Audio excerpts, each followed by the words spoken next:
और अब आपको बताते हैं कि कराची में कोनोकॉप्स का फैलाव और उसके क्या नुकसानात हैं। क्या वाकई ये दरख्त माहौल दुश्मन है जो इस शहर को अपने गिर्द घेरे हुए हैं?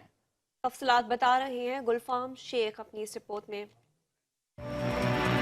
के दौर में कोनोकार्पस की शजरकारी शहर भर में की गई, जिसका मकसद शहर में सब्जी को फैलाना था। कोनोकार्पस एक मतनाज़ा दरख्त की हैसियत रखता है, जिसके बारे में हर शख्स की राय अलग अलग है। शहरी इसे माहौलियाती आलूदगी का जिम्मेदार करार दे रहे हैं। कोनोकार्पस दरख्त बहुत पानी अब्जॉर्ब करता है, जिसके लिए इसको ख़त्म हो जाना चाहिए और इसके बजाय नीम के दरख्त लगाने चाहिए।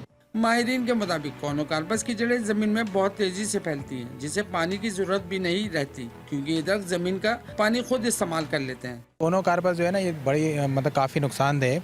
ये एटमॉस्फेयर भी जो है ख़राब करता है। दूसरी बात ये है कि जो ज़मीन में लगा है वहाँ के जो हमारा नीचे वाटर है उसको भी बहुत ज़्यादा जो है ना ये सक करता है। और उसके अलावा इसकी जड़ें जो हैं वो बहुत ज़्यादा नुकसानदेह हैं, बहुत ज़्यादा फैलती हैं, तो उसकी वजह से भी जो है ना प्रॉब्लम क्रिएट करता है।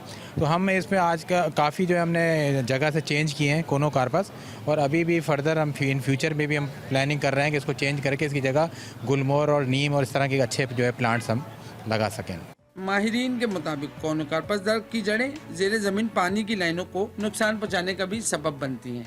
शजरकारी का मकसद सिर्फ सब्जी को फैलाना ही नहीं, बल्कि माहौल दोस्त दरख्तों को फ़रोग देना भी है, वरना पानी की कमी और माहौलियाती आलूदगी जैसे मसाइल दरपेश आ सकते हैं। गुलफाम शेख, 5 न्यूज़, कराची।